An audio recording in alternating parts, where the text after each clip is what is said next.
Pasta కాకన్నా pasta సేమియా కూడా చేసుకోవాలనేసి మీకు తెలుసా? నాకైతే మాత్రం 2 డేస్ బ్యాకే తెలిసిందండి. 1 మంత్ ముందైతే ఈ పాస్తా కొన్నాను. ఒకసారి, 2 సార్లు మాత్రమే పాస్తా చేశాను. ఇంక మా అబ్బాయికి ఇంట్రెస్ట్ పోయింది. నాకు వండడానికి ఇంట్రెస్ట్ పోయింది. ఇవైతే మాత్రం పొట్లంకెట్టి పక్కన పెట్టేశాను. ఇప్పుడైతే మాత్రం ఈ పాస్తా చేస్తే ఎప్పుడు పాడైపోతున్నాయి కదా! ఏదైనా తయారు చేయాలి కదా అని చూశాను. చూస్తేమో యూట్యూబ్‌లోనేమో పాస్తా సేమియా ఉంది. నేను కూడా ఒకసారి ట్రై చేద్దాం కదా అని చెప్పేసి ట్రై చేశాను. టేస్ట్ అయితే మాత్రం చూడడానికి కాదండి, తినడానికి కూడా చాలా బాగుంది. సేమియా కన్నా ఇదే బెటర్ ఏమో అనిపించింది నాకైతే మాత్రం. దీంతో పాటు అయితే మాత్రం సగ్గుబియ్యం కూడా యాడ్ చేసుకుంటే థిక్‌గా అనిపిస్తదేమో. చాలా టేస్టీగా ఉంటది రెండిట్లో కాంబినేషను. ఫస్ట్ అయితే మాత్రం డ్రై ఫ్రూట్స్ ఫ్రై చేసి తీసుకొని, దాని తర్వాత అయితే పాస్తాను కూడా కొంచెం ఫ్రై చేసుకోవాలి.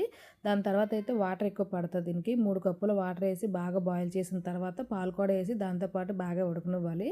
ఆ తర్వాత అయితే మాత్రం డ్రై ఫ్రూట్స్, ఇలాచి, దాని తర్వాత షుగర్ నచ్చినంత షుగర్ యాడ్ చేసుకొని బాగా కలుపుకొని ఒక 5 నిమిషాల సేపు కుక్ చేస్తే మన పాస్తా సేమియా రెడీ అయిపోతుంది. చాలా టేస్టీగా ఉందండి. మీరు కూడా ఒకసారి ట్రై చేయండి మీ దగ్గర పాస్తా గాని ఉంటే.